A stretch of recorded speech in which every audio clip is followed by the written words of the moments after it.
You don't want your voice to be all over the place with a mind all of its own. You want to have better control of your singing voice. But what would you say if I told you that improved vocal control only comes when you learn to let go and let voice?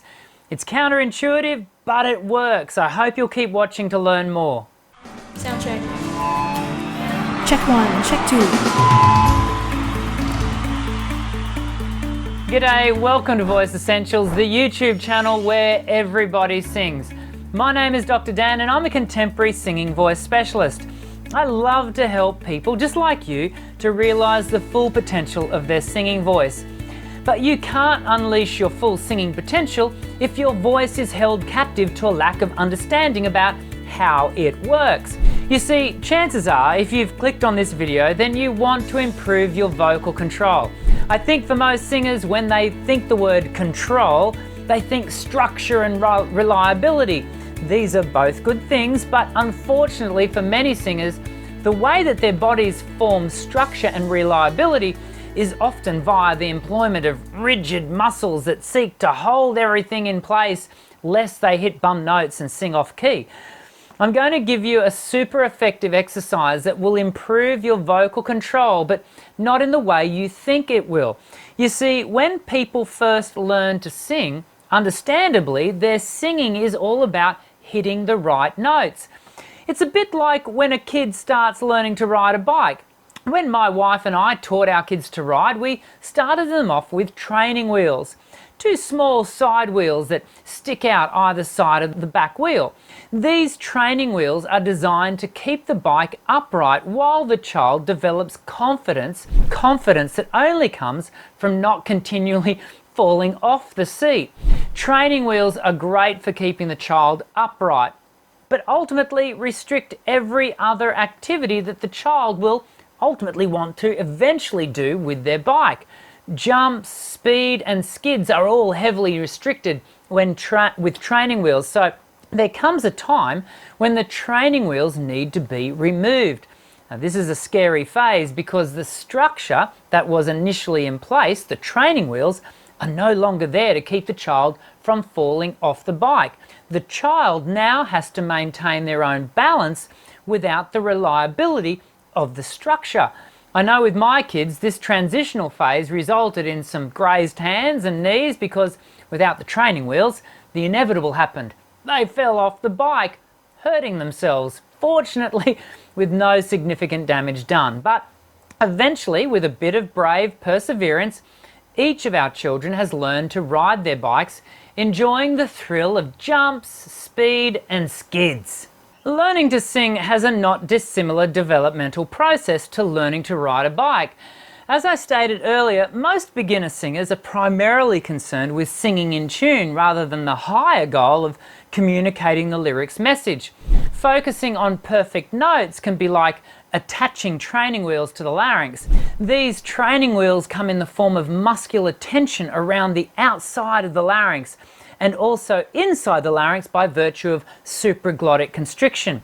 Supraglottic constriction is the vocal nerd's way of describing muscular hypertension immediately above the vocal folds. For the contemporary singer, this tension above the folds is sometimes being driven by too much pressure directly below the vocal folds. If the singer applies too much subglottal pressure, the larynx may be caused to brace both the extrinsic and intrinsic musculature, just so it can remain stable. The training wheels, the muscular tension, will keep the voice upright, maybe helping the larynx to hit the notes more accurately, but the excessive tension will almost certainly restrict virtually every other activity of the voice, including agility, tone and vocal stamina. The only way to remove the restrictions is to remove the training wheels. For the singer, this means removing the muscular tension. Let's now do an exercise together that will help you to let go and let voice a little more. But before we do, take a moment to hit the thumbs up button if the learning to ride a bike metaphor has been helpful. As we get into the exercise, I do want to remind you that when we remove the training wheels from a kid's bike, we expect that they will fall over many times while they find their balance. So too it will be with your voice. You should expect to hit plenty of bum notes when you first remove the structural tension around your larynx. But all you need to do when you hear an inaccurate note is brush yourself off and get back on the bike. I promise the small bruise to your ego will heal in no time at all. Now, to the exercise. I want you to form a zh sound, zh, but I want you to do so with a lot of pressure behind it. Zh, zh. As you do it, I want you to become aware of the neck muscles that sit around your larynx. You should feel a lot of pressure in and around your neck. Give it another go and see if you can notice any other points of tension also. Zh, zh. Now we're going to do the exact opposite. We're going to remove all the tension, all the pressure, and only form an SH sound.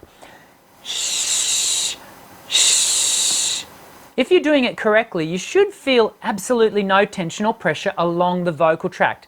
Having established a sensory awareness of both ends of the spectrum, I now want us to create a highly pressurized note and a non-pressurized note. We'll use an R vowel on a middle C. Ah. That's the pressurized one. Here it is again. Ah. Now, removing the pressure. Ah.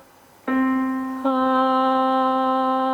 What did you notice about the two different notes? You may have felt more secure singing the note with more pressure than less. Now, when I do the activity, neither end of the spectrum feels optimal. You see, ultimately, we need proper amounts of energy when singing without falling into the trap of applying too much effort, or in this case, too much pressure. Sing the vowel again, but this time search for a more optimal setting somewhere between too much and too little. So here's mine again with too much. Ah. Here it is with too little. Ah. And here it is somewhere in the middle. Ah.